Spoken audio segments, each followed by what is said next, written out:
BTS এর তারকা Jungkook আবারও দেখালেন তার বিশ্ব মাতানো প্রভাব। নিউ ইয়র্ক ফ্যাশন উইকে কেলভিন ক্লেনের স্প্রিং 2026 শোতে অংশ নেন তিনি। বেজ রঙের ফ্লোয়িং শুটে মঞ্চে হাজির হওয়ার পরপরই সোশ্যাল মিডিয়ায় ঝড় ওঠে। মাত্র কয়েক ঘন্টার মধ্যেই টুইটারে তৈরি হয় 1 মিলিয়নেরও বেশি পোস্ট।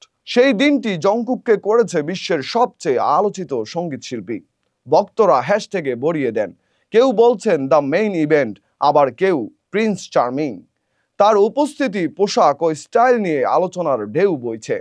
জংকুক 2023 সাল থেকে কেলভিন ক্লেনের গ্লোবাল অ্যাম্বাসেডর। এই NYFW শো তার পার্টনারশিপের জন্য বিশেষ মুহূর্ত হিসেবে ধরা হচ্ছে। ফ্যাশনের এই আলোচনার পাশাপাশি তিনি ভক্তদের জানিয়ে দেন 2026 সালে আসছে বিটিএস এর নতুন অ্যালবাম। গান লেখা ও রেকর্ডিং প্রায় শেষ, শুধু মিউজিক ভিডিও তৈরি বাকি। এইভাবে ফ্যাশন এবং সঙ্গীতের জগতে আবারও শীর্ষে উঠে এলেন জংকুক।